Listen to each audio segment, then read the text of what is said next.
اعوذ باللہ السمیع العلیم من الشیطان الرجیم بسم اللہ الرحمن الرحیم۔ اللہ کے نام سے شروع کرتی ہوں جو بہت ہی مہربان اور نہایت ہی رحم کرنے والا ہے۔ روحانی وظائف چینل کی طرف سے تمام ویورز کو السلام علیکم ورحمۃ اللہ وبرکاتہ۔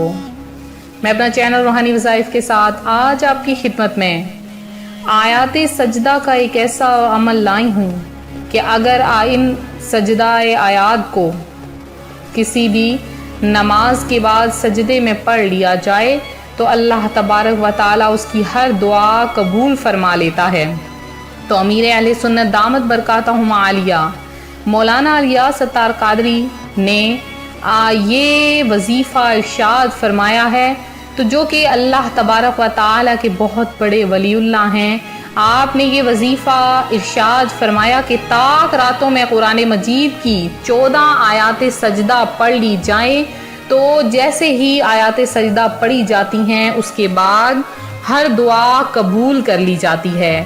تو وہ میں اپنا وظیفہ جو میں آج آپ کے لیے لائی ہوں وہ میں آپ کو بتاؤں گی۔ اس سے پہلے میں اپنے تمام نئے آنے والے ویور سے گزارش کروں گی جو ابھی ہمارے چینل پر نئے آئے ہیں کہ ہمارا چینل روحانی وظائف کو ضرور سبسکرائب کر لیں اور ساتھ دیے بیل آئیکن کا بٹن بھی پریس کریں تاکہ ہر آنے والی نئی ویڈیو سب سے پہلے آپ تک پہنچ سکے۔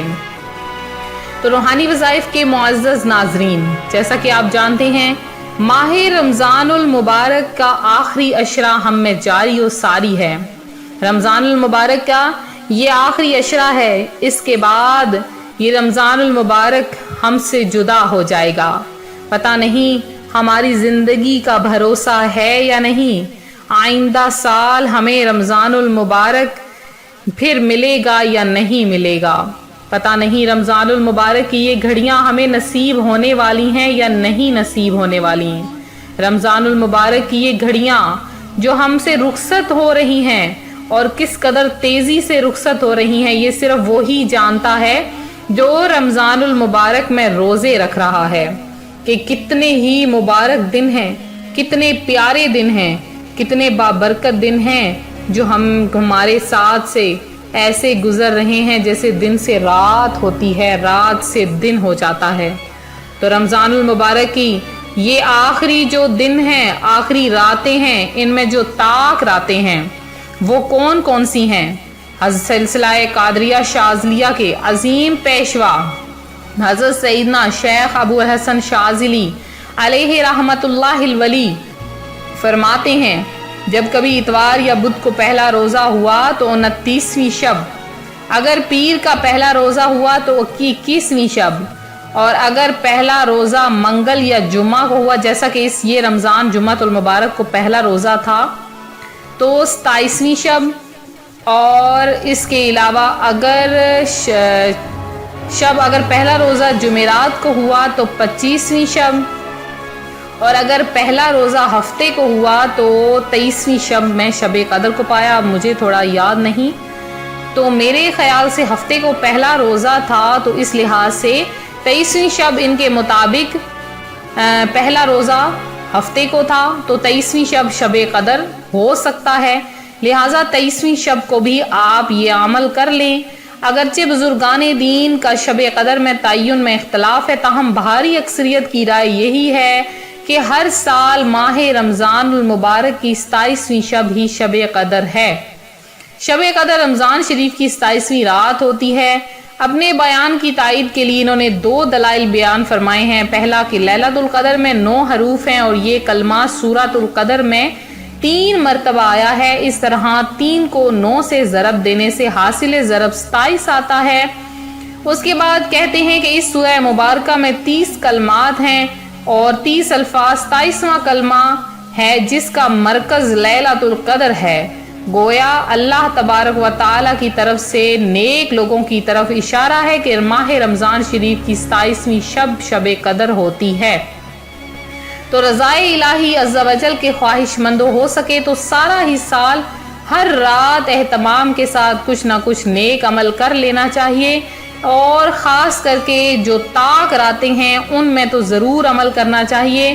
تو پیارے آقا صلی اللہ علیہ وآلہ وسلم کا جو فرمان ہے جو آپ نے حضرت عائشہ صدیقہ کو فرمایا کہ اس طرح شب قدر میں دعا مانگو، اللہم انکا عفو کریم تحب العفو فاعف عنی، یعنی اے اللہ عز و جل بے شک تو معاف فرمانے والا ہے اور معافی کرنا پسند فرماتا ہے، لہٰذا مجھے بھی معاف کر دے۔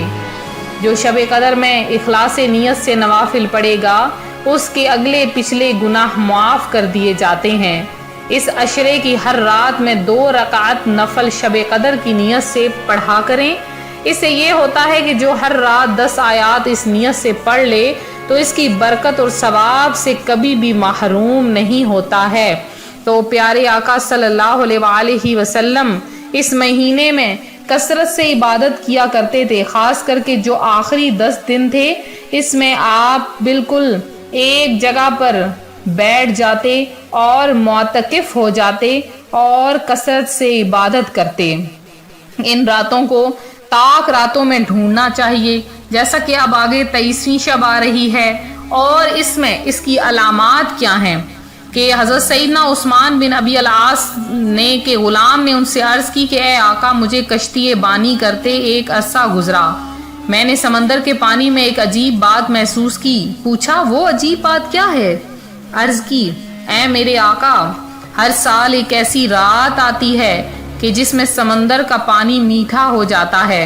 آپ نے غلام سے فرمایا اس بار خیال رکھنا جیسے ہی رات میں میٹھا پانی ہو جائے مجھے مطلع کرنا۔ جب رمضان کی 27ویں رات آئی تو غلام نے آقا سے عرض کیا کہ آقا آج سمندر کا پانی میٹھا ہو چکا ہے۔ تو دیکھ لیں انہوں نے شب قدر پالی۔ شب قدر کی متعدد علامات کا ذکر ہے۔ ہمارے ذہن میں یہ سوال ابھر سکتا ہے کہ ہماری عمر کے کافی سال گزرے، ہر سال شب قدر آتی ہے اور تشریف لے جاتی ہے، مگر ہمیں تو اب تک اس کی علامات ظاہر نہیں ہوئی ہیں۔ اس کے جواب میں علماء کرام فرماتے ہیں کہ ان باتوں کا تعلق کشف و کرامت سے ہے، انہیں عام آدمی نہیں دیکھ سکتا، صرف وہی دیکھ سکتا ہے جس کو قلبی بصیرت نعمت حاصل ہوتی ہے۔ تو دعا مانگیں کہ اللہ تعالی ہمیں بھی شب قدر کی نعمت میسر کر دے، ہمیں بھی شب قدر نظر آ جائے، کیونکہ اللہ تعالیٰ جسے چاہے گا اسے شب قدر عطا فرما دے گا۔ تو ہم بھی ان لوگوں میں سے ہو جائیں، اے کاش کہ جنہیں شب قدر نظر آ جاتی ہے۔ اے میرے مولا ہمیں ہم تمام سننے دیکھنے والوں کو شب قدر نصیب فرما دے۔ تو جسے شب قدر نصیب ہو جائے گی اس کا بیڑا پار ہو جائے گا۔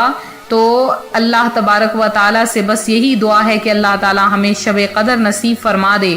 طاق راتوں میں آپ نے یہ وظیفہ کرنا ہے۔ یہ وہ وظیفہ کون سا ہے کہ جب 23ویں رات آئے، جب 25ویں رات آئے، 27ویں رات آئے، 29ویں رات آئے، تو طاق راتوں میں قرآن پاک کی 14 آیات سجدہ کی تلاوت کر کے 14 سجدے آپ نے لگاتار کرنے ہیں۔ پہلے آپ نے دیکھ کر قرآن پاک سے 14 آیات سجدہ کی تلاوت کرنی ہے، پھر آپ نے 14 سجدے کرنے ہیں، پھر پورے یقین و توجہ کے ساتھ اپنی جائز حاجت کی دعا مانگنی ہے۔ تو انشاءاللہ آپ کی دعا ضرور قبول ہو جائے گی۔ جب آپ کی دعا قبول ہو جائے تو آپ کمنٹ میں ضرور میسج کریں کہ ہماری فلاں دعا قبول ہو گئی ہے، اس یقین کے ساتھ کہ آپ کی حاجتیں مرادیں پوری فرمانے والا بس اللہ تبارک و تعالیٰ کی ہی ذات ہے۔ آج بھی وہی دے گا، کل بھی وہی دے گا، ہمیشہ وہی دے گا۔ تو میرے وہ بہن بھائی جنہوں نے پچھلی دعا میں حصہ لیا اور اپنا نام کمنٹ سیشن میں دیا، ان کا نام کچھ کا میں بتا دیتی ہوں۔ ایک بہن ہے، ان کا نام ہے اشال، انہوں نے خصوصی دعا میں حصہ لیا ہے۔ فیاض ہیں اور عزبہ سعید ہیں کراچی سے، اور اس کے علاوہ رفیہ خان ہیں، فرحانہ ہیں، آصفیہ ہیں، غوثیہ ہیں، اور اس کے بعد مہجبین بانو ہیں، محمد اکرم ہیں جنہوں نے خصوصی دعا میں حصہ لیا ہے۔ اس کے علاوہ کافیہ ہیں، لوفر ہیں جنہوں نے خصوصی دعا میں حصہ لیا ہے، اور اس کے ساتھ ایک فرحانہ عاظم ہیں، انہوں نے خصوصی دعا میں حصہ لیا ہے۔ یونس شیخ ہیں، سمرین ہیں، اشال فاطمہ ہیں، ظاہر احمد ہیں، عشرت جہاں، سمیرہ قیوم، عائشہ سمرین ہیں، اور سمرین کے ساتھ نابیہ عبیر ہیں، فریال امتیاز ہیں، اور محمد اقبال ہیں، انہوں نے اپنے بچوں کے لیے دعا کے لیے کہا ہے. سعدیہ سلام ہیں، میر خان ہیں، اور اس کے علاوہ محمد ذیشان ہیں. ایک ہیں انہوں نے اپنے بیٹے کے لیے دعا کے لیے کہا ہے. اللہ تبارک و تعالی ان کے بیٹے کو تھیلیسیمیا کے مرض سے نجات عطا فرمائے. میرے مولا اس رمضان المبارک کے صدقے میں انہیں صحت عطا فرما. محمد امین ہیں، اور بھی بہت سے بہن بھائی ہیں جنہوں نے خصوصی دعا میں حصہ لیا ہے. تو آپ کا نام ہم کمنٹ میں اگر نہیں بول سکے، ویڈیو میں نہیں بول سکے، تو اللہ تبارک و تعالی آپ سب کی حاجتیں مرادیں پوری فرمائے. آپ سب کا نام خصوصی دعا میں شامل کیا گیا ہے. تو ملتے ہیں اپنے اگلے وظیفے کے ساتھ. اپنی دعاؤں میں یاد رکھیے گا، اپنا خیال رکھیے گا. فی امان اللہ.